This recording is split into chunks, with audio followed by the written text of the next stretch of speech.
चला आपल्याला पुन्हा सहाय्यकारी क्रियापदातला आज पुन्हा एक नवीन घटक बघायचा आहे। तो घटक आहे शूड। ठीक आहे, कोणता घटक आहे? शूडचा जो अर्थ आहे त्याला ला पाहिजे, ला पाहिजे, करायला पाहिजे का नाही पाहिजे, करायला पाहिजे का नाही पाहिजे, दोन्ही आलं। ठीक आहे, त्याला करायला पाहिजे, त्याला करायला, त्यांनी अभ्यास करायला पाहिजे, का त्यांनी अभ्यास करायला पाहिजे, बरोबर आहे का? त्यांनी जेवण करायला पाहिजे, त्यांनी जेवण करायला पाहिजे। म्हणजे एकाच वाक्यात आपण काय केले, दोन प्रश्न तयार केलेले आहेत, बरोबर आहे? एक पहिलं सुरुवात आहे, त्यांनी जेवण करायला पाहिजे, हे आपलं डिक्लेरेटिव्ह सेंटेन्सेस झालं आहे ना। आणि त्याच्यानंतर का त्यांनी जेवण करायला पाहिजे, तर आपलं इंटरॉगेटिव्ह सेंटेन्सेस झालं, म्हणजे प्रश्नार्थी तयार झालं। मग हे कसं तयार होतं ते आपल्याला या ठिकाणी आपण 5 वाक्य घेतलेले आहेत। किती वाक्य घेतलेले? 5। तर 10 दिसतात ना, ते 10च आहेत, ते 5च आहेत, ते 10 केलेत आपण। तुम्हालाच म्हणलं ना मी, एका प्रश्नात 2 प्रश्न तयार करायचे म्हणून म्हटलं मी की ते 5 प्रश्न आहेत, त्याचे 10 प्रश्न झाले। पहिला काय आहे? डिक्लेरेटिव्ह, म्हणजे विधान केलेलं आहे, त्यांनी जेवण करायला पाहिजे, त्यांनी खेळायला पाहिजे, त्यांनी खायला पाहिजे, त्यांनी जायला पाहिजे। त्याच्यानंतर मग त्यांनी का जेवायला पाहिजे, का खेळायला पाहिजे, का जायला पाहिजे, हा आपण काय केलंय? इंटरॉगेटिव्ह प्रश्नार्थी वाक्य किंवा आपण त्याला प्रश्न तयार केलेला आहे, बरोबर आहे? समजून घेऊयात आपण त्याला। आता मग काय आहे, प्रश्नार्थी वाक्य तयार करताना फक्त जे सहाय्यकारी क्रियापद आहे त्याचा आपण फक्त क्रम बदलला, त्याची आपण फक्त जागा बदलली। जो कर्ता आहे त्या कर्त्याला फक्त मागे घेतलंय आणि सहाय्यकारी क्रियापदाला आपण पुढे घेऊन टाकलं, फक्त क्रम बदलला, कर्ता मागे घेतला की प्रश्न तयार झाला।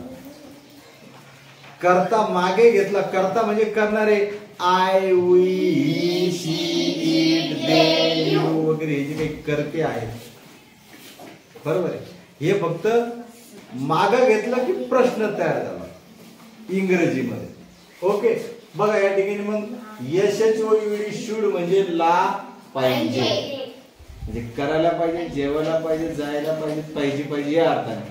ठीक आहे, मग आपण या ठिकाणी वाक्य घेतले, मला हे वाचायला पाहिजे, मला हे वाचायला पाहिजे।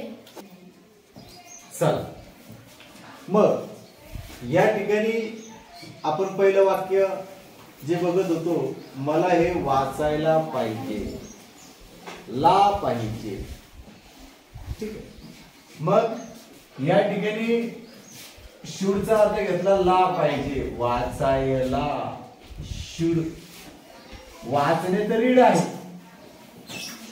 ठीक आहे, वाचणे म्हणजे रीड। ठीक आहे, THIS म्हणजे हा ही हे, बरोबर ना?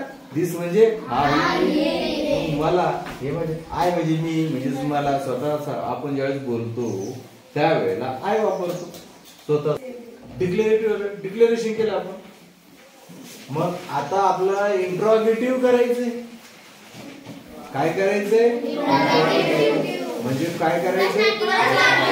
मग मला हे वाचायला पाहिजे होतं, तर परंतु मला हे का वाचायला पाहिजे? What is the reason to read this? मग आपला प्रश्न तयार केलेला आहे, मला हे वाचायला पाहिजे का? समोरच्याला प्रश्न केला पाहिजे। आपली कविता आहे ना, प्रश्न विचारा पुन्हा पुन्हा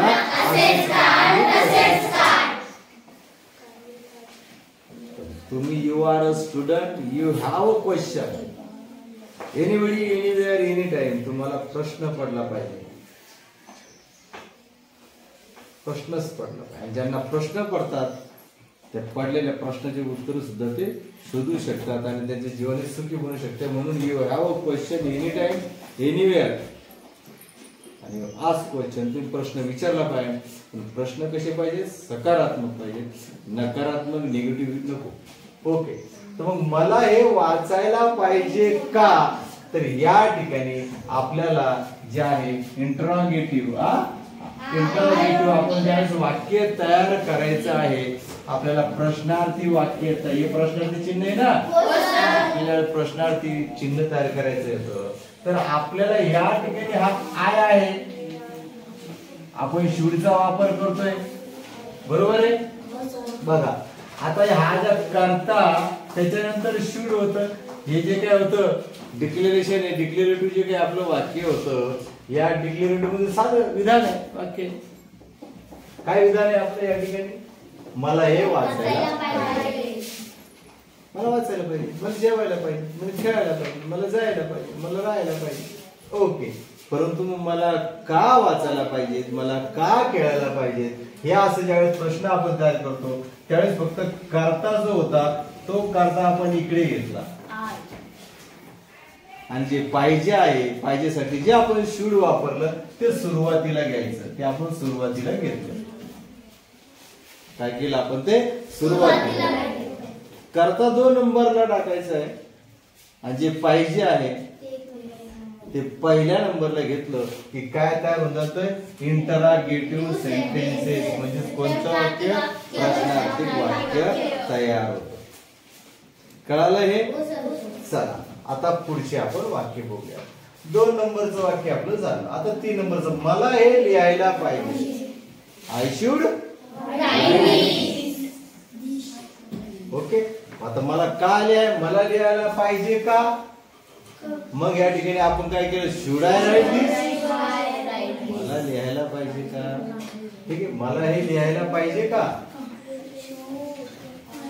त्यानंतर मला हे करायला पाहिजे. मग I should do this. Do म्हणजे करणे, डूचा भूतकाळ डीड. मग आय शुड डू दिस. मला हे करायला पाहिजे. मग आता मला हे करायला पाहिजे का? मला हे करायला पाहिजे का? आपण काय केलं? शुड अलीकडे घेतला. Should I do this. Should I do this. प्रश्न तयार करायचा असला की शुड अगोदर लिहून टाकायचं. मला हे सांगायला पाहिजे का? ते नाही सांग. मग should I tell this. I should tell this. I should tell this. मग आता मला हे सांगायला पाहिजे का? मला हे सांगायला पाहिजे का? प्रश्न केला. Should I tell this. Should I tell right. Should I tell this. मला हे सांगायला पाहिजे का? Should I tell this. Okay. मला हे आणायला पाहिजे. Bring. I should bring this. मला हे आणायला पाहिजे. मग मला आणायला पाहिजे का? चांगलं आहे का वाईट आहे? मला हे आणायला पाहिजे का? मग शुड आय ब्रिंग दिस. या प्रकारे आपण जे आहे डिक्लेरेटिव्ह सेंटेन्स मध्ये त्याचं जर आपल्याला काय करायचं असेल, प्रश्नार्थी वाक्य तयार करायचं असेल तर आपल्याला जो काही सहाय्यकारी क्रियापद जो पहिला घ्यायचा आहे आणि जो करताय तो दुसरा घ्यायचा. बरोबर आहे. या स्वरूपामध्ये या शूडचा वापर होतो आणि याचीही अनेक वाक्य तुम्हाला तयार करायची आहेत. आपण काय काय पाहिलंय? मग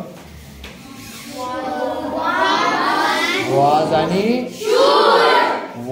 आणि शूड पाहिलेलं आहे. याच्या अगोदर काय काय पाहिलं?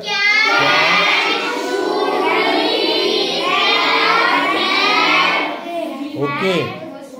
चला याचा सर्वांनी सराव करणार, सर्वजण करणार ना? करू स्टॉप.